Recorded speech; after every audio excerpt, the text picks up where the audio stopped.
پہلے زمانوں میں بادشاہوں کے دربار کیسے ہوتے تھے، ان کے درباری اور اندر کا ماحول کیسا ہوتا تھا۔ بادشاہوں کے ٹھاٹ باٹ ہماری نسل اپنی آنکھوں سے کبھی مشاہدہ نہیں کر پائے گی، لیکن مرزا تصدق حسین عرف صدق جائسی نے بر صغیر کے آخری دربار کا آنکھوں دیکھا منظر اپنی کتاب دربار دربار میں پیش کیا ہے۔ یہ حیدرآباد دکن کے آخری نظام میر عثمان علی خان کے دربار کی کہانی ہے۔ صدق جائسی ان کے صاحبزادے معظم جاہ کے مصاحب تھے۔ یہ ایک ایسا دربار تھا جس میں جوش ملیح آبادی، اختر مینائی، نواب اختر یار جنگ، شوکت علی خان فانی بدایونی اور ماہر القادری جیسے شعراء بطور درباری شاعر ملازم تھے۔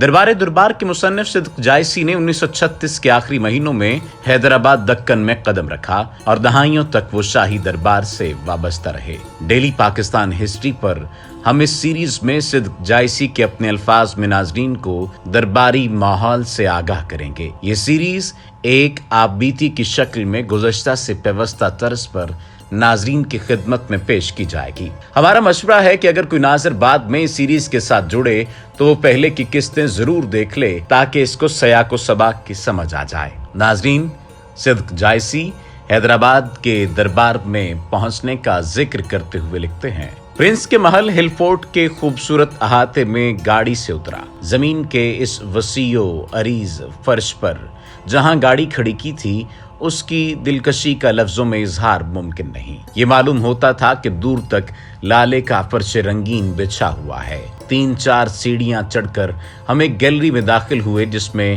تحد نظر نہایت خوبصورت میٹنگ کا فرش تھا اور سامنے ایک دیو پیکر حبشی جسے مقامی زبان میں سدی کہتے تھے، ہاتھ میں بندوق لیے تصویر کی طرح بے حس و حرکت اس طرح کھڑا تھا جیسے وہ کوئی مجسمہ ہو۔ چند قدم اس گیلری میں چل کر ہم داہنے ہاتھ کی طرف ایک وسیع اور کشادہ کمرے میں داخل ہوئے جہاں متعدد امراء اور عہدیدار زرق برق لباس میں اپنی کمر میں بگلوس باندھے اور سروں پر خوش وضع دستاریں رکھے قیمتی صوفوں اور کرسیوں پر بیٹھے ہوئے تھے۔ وہ ہم لوگوں کو دیکھتے ہی کھڑے ہو گئے اور مصافحے کے لیے اپنی جگہ سے آگے بڑھے۔ ابھی تعارف ہو ہی رہا تھا کہ سامنے کے ریشمی پردے کو ہلکی سی جنبش ہوئی اور پیکر وفات تمکنت نظروں کے سامنے تھا۔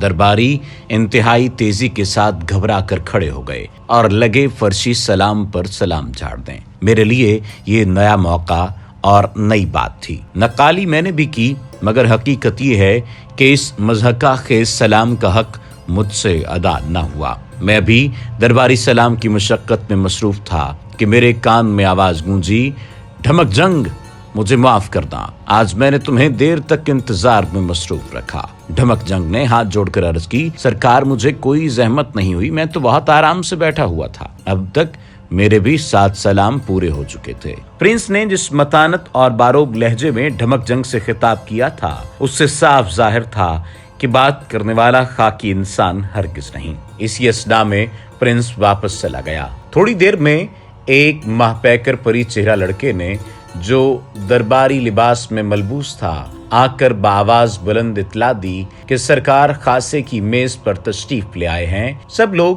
آداب اور سلیقے سے ڈائننگ روم میں داخل ہو گئے، لیکن میں اپنی جگہ پر بیٹھا رہا۔ 1 منٹ کے اندر اسی خوبرو خادم نے واپس آ کر مجھ سے کہا کہ آپ بھی چلیے، آپ سب کے ساتھ کیوں نہیں گئے؟ میں صرف اتنا ہی کہہ سکا کہ میرے پاس درباری لباس نہیں ہے تو سرکار کے سامنے کیوں کر حاضر ہوں۔ میرے جواب پر وہ مسکراتا ہوا اندر چلا گیا، پھر فوراً ہی واپس آ کر کہنے لگا کہ سرکار کا حکم ہے کہ آپ ٹوپی اتار کر آ جائیے۔ صدر میں جونیئر پرنس اپنی کرسی پر شاہانہ وقار سے رونق افروز تھے۔ سامنا ہوتے ہی میں نے 7 سلام کیے جس کا جواب ایک خفیف سی جنبش سر تھی۔